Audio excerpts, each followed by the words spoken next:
Thank you for taking the time to click onto this video. I hope you enjoy. This is the first entry of my dream diary. The stream is about a reincarnation rose. As a trigger warning, the stream contains murder. In this stream, I was falling into an endless hole of darkness. Rather than feeling panicked or disalarmed, I embraced what was to come. Deep inside my soul, I knew that I had to explore the unknown. As I fell into the dark abyss, my eyes were drawn to the other people surrounding me. I wasn't alone. Although they were all strangers, I felt a sense of familiarity towards them. It seemed like an eternity before we reached near the bottom of the hole. I saw glimpses of floating platforms, each with distinct biome. Some were more dangerous than others. Eventually, we fell past the platforms and dropped into the water below. Despite the harsh fall, we were alive and unharmed. I looked upwards to see the hole from below, only to realize that it was shorter than I had thought. What I thought was an eternity was mere minutes of falling. As I was looking up, I saw someone still in the air, descending into the ocean. She held an item in her hand.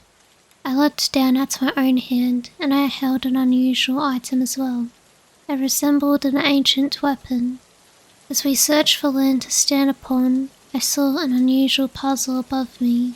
The puzzle was on a hovering platform above us. Somehow, I was able to reach the platform and climb onto it. I called to alert the others, who came soon after.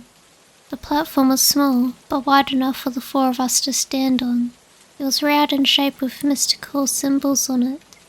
We examined the puzzle to find a solution, staring at these symbols. I turned my head back to my weapon, in search of hints. I saw the same symbols on my weapon and wondered if it was connected to the puzzle.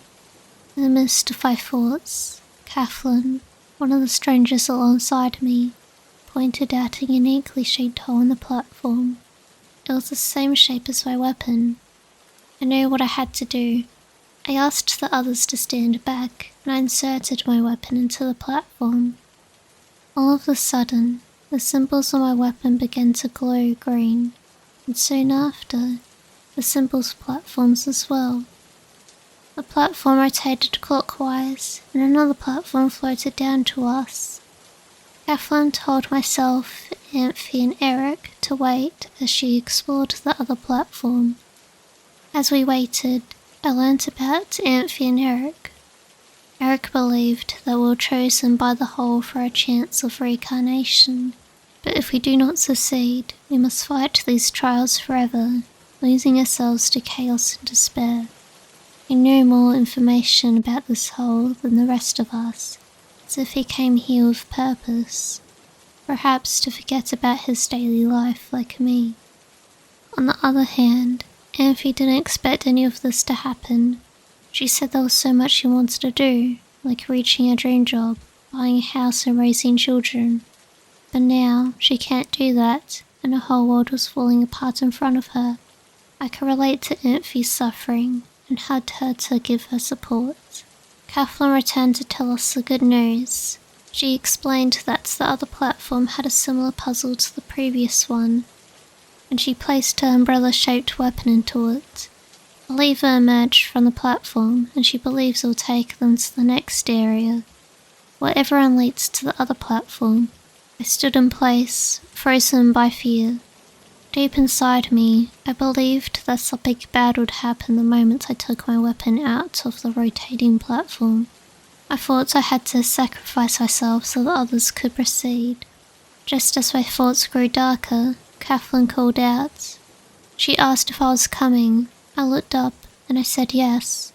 I pulled my weapon out of the platform, causing my platform to stop rotating and the other to move away. Using all my strength, I jumped as far as I could to the next platform. I almost didn't make it, but then Eric grabbed my hand. Tears rushed down my face as I thanked him for his help, but he brushed it aside. Eric stated that after this trial, we will have to sacrifice each other in order to pass through the other trials. If we cannot sacrifice one of us, then we have to sacrifice the other people we meet on our journey. The rest of us went silent. Kathleen broke the silence and asked something that the rest of us couldn't. She asked Eric to what extent he knows about this hole. He said he will answer at a later time. Just as the conversation ended, we reached the next destination. We were at all of the beautiful environment that was before us. All of us but Eric. Flowers of every colour covered the bright grass below, and the juiciest fruits covered the trees above. Nature flourished all around us, and I could only wonder if I was in a magical forest. Just before Amphi could take an apple from a tree, Eric grabbed her wrist. He firmly told us that we shouldn't take anything from this forest, whether it be plants or fruit, or else we would be cursed with a desire to kill. Amphi asked if there was any good that came from this hole. Eric said this wasn't meant to be enjoyable. The trials exist for us to prove our worth for reincarnation. In bravery, I asked why he's been so keen about reincarnation. He turned to face me with a serious look, as if silently telling me I had no permission to ask. He said that if anyone lived the life that he had, they would do the same. I wondered by what he meant, but decided to speak no more. Kathleen changed the topic and asked Eric about this area's trial, since he seemed to already know so much about the trials. He said the trials are individual tasks, and if we want to pass together, each of us must attain 2 keys to pass. Once we find the keys, we must place them inside the golden tree. But if they cannot find the tree, he would meet them at this spot. He warned them to be careful about the other people they encounter, because there's a possibility that they are cursed. We nodded, and one by one we entered the forest. As confident as I pretended I was terrified, and I was sure that the others were too. As I explored deep into the forest, my anxiety grew in my stomach, but all my anxious thoughts vanished when I saw the first key in front of me, lying on top of a small hill. I rushed to the hill, only to find a small girl standing beside me. She appeared friendly with a smile on her face, but doubt surfaced as I saw her raise a weapon that resembled a bow. Just before she could attack me with a bow and arrow, I ran away. As I was chased by the girl, I knew I couldn't play mouse forever, and I needed to act.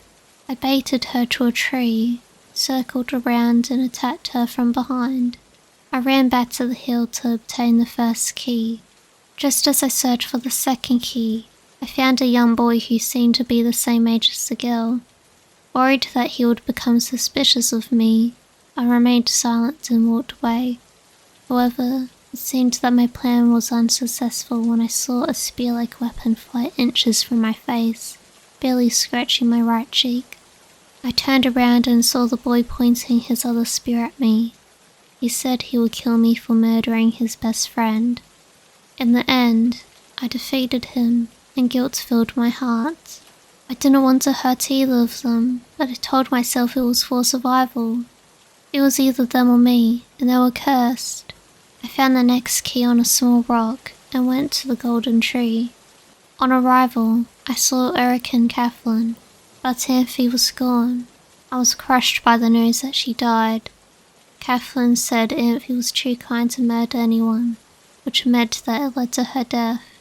Despite how cold Eric was, he said that Amphi would be missed. But we must go now, or else more people will target us. Kathleen and I agreed. We placed the keys inside the tree, and the keys soon became one of the roots. The golden tree split in half, which revealed a platform inside. The 3 of us climbed onto the platform, and we hovered upwards to the next area. I thought to myself, I should be relieved that this is almost over, but I was heartbroken instead. I cried on the solid floor and confessed that I felt sick for killing 2 children. Eric placed his hand on my shoulder and told me that I did nothing wrong, for whoever enters this hole is no longer human. Kathleen was angered by the amount of information he was hiding from us. Once again, she asked how much he knew about this hole. Since I passed the trial, Eric said he would tell them. Eric explained to us that this place is known to reincarnate those who are worthy. He learnt of this information from people who reincarnated in the past. These people shared their stories on the internet, and Eric became aware of them. Kathleen was still upset and asked why he didn't warn them before they fell. She said they were all happy with their lives, so why did they destroy their futures? Eric admitted that he previously believed whoever fell deserved it, but now it wasn't the case. Before any of us could continue the conversation, the platform stopped. Eric said, "This is the final trial. We must race to the light at the top of the mountain." I saw glimpses of the monsters on the mountain and asked Eric about them. He explained that they're called cursed fawns, referring to the people who lost their petals while in process of reincarnation and were drawn back to this place. Eric warned them to avoid these individuals because they're blinded by rage, but also do not trust anyone else, as they will do anything for reincarnation. My face was pale. I was struck with the fear that I would need to murder another person again. Kathleen noticed this distress and hugged me. She said there's no need to be afraid, because she's confident that we'll survive and get another chance in life. I smiled and nodded, knowing she was right. With renewed strength, I told Eric that I was ready to start the final trial. As we climbed the volcanic mountain, I had to avoid the death-threatening rivers of lava beside me. When we reached near the top of the mountain, we encountered a cursed fawn. The three of us backtrailed and rushed to a rock where we hid beneath it. But someone was left behind, Kathleen. The cursed fawn got to her, she was ripped apart. I wanted to cry and scream, but held my hands to my mouth instead. My hands shook against my lips as I watched my friend's corpse roll down the mountain, tears rolling down my face. The very girl who told me that we'll survive just died. As she fell, my hope for survival dropped as well. I didn't believe her words anymore, and I truly believed that Eric and I would die shortly after her. However, my spiraling thoughts came to a pause as Eric placed his hand on my shoulder. He looked at me straight in the eye and told me that worrying will only get me killed. "We can do this." My eyes glanced upwards at him, and I regained hope again. I wanted to believe that we'll survive, and I told him to lead the way. We crept around the rock to avoid the cursed fawn, and we were able to hide ourselves by climbing through the thick bushes. No longer hidden by the dark, we reached the top of the mountain, where the sunlight shined upon us. I turned to Eric and asked him what we should do next. He said we must fall. We must fall over the mountain's cliff to reincarnate. With full faith in his words, I took his hands in mine, and we walked to the cliff. Though my heart was pounding, I stepped over the cliff and fell alongside him. I closed my eyes, fearful that I would die, but when I opened my eyes, I saw Eric as a red rose. I then looked at my hands, and they were no longer hands, but rather leaves. I had become a yellow rose, drifting in the endless abyss. I asked Eric what was happening, and he said that this is what we must become before we reincarnate. We must wait 8 years before we reincarnate. In those 8 years, a family in the human realm will look after us. But if they fail to nurture us, our petals will fall and will become cursed fawns. I accepted the reality of his words and hoped that our family would take care of my petals. As I waited, I learned about the wonderful things about our family. They had adopted 2 children. One was Billy and the other was Scotty. The family was wholesome and bright, but it wasn't enough to keep our petals healthy. The 2 boys played with me recklessly until all my petals fell to the ground, while Eric remained alive. I felt my soul pulled to the hole, all my petals gone and replaced with thorns. I had become a cursed fawn. I crashed back into the ocean, my body now weighted with thorns. As I came in contact with the water, my thorns grew out of control and reached as high as the cave stars. My body grew larger than a house, thorns covering my face until I could no longer identify myself. At that very moment, I knew I had become a monster. It was just as what Eric said, whoever enters this hole is no longer human. I was early recognizing it. I was unfortunate when I discovered I was not the only one at the first trial.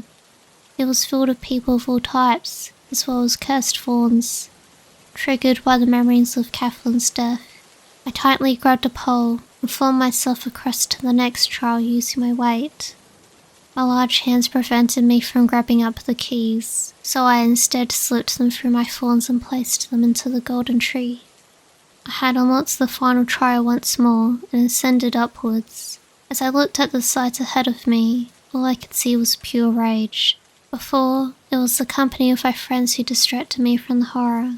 Now that I was alone, my rose-tinted glasses were gone. I saw everyone murdering one another, people backstabbing friends left and right, leaving the only friends as themselves. I felt a deep rage grow within me, and I used all my strength to remain calm and collected. I couldn't let myself become another cursed fawn. I tried again and again to reach the top of the volcanic mountain, but I never succeeded. My arm was missing, my fawned legs were torn apart. I was becoming less myself, and just as I thought I lost myself for good, I made it. I fell down the mountain's cliff and became a yellow rose once more. I waited for countless years to reincarnate, floating in a void alone, when a light shone down onto me and I received a human form. I escaped this hellish hole. Even as a human, I remembered my dreadful experience, and that motivated me to help others. I studied to become a doctor, but eventually became a college teacher. At that time, I had almost forgotten about Eric. That was until I saw one of his concerts. The moment I saw him on the screen, I knew it was him. I flew to the nearest location of his next concert and bought a ticket in hopes that he'll notice me. Just as the concert ended, Eric spoke to me. He confessed that he sang on the stage to bring me to him, and he was thankful that we could meet again.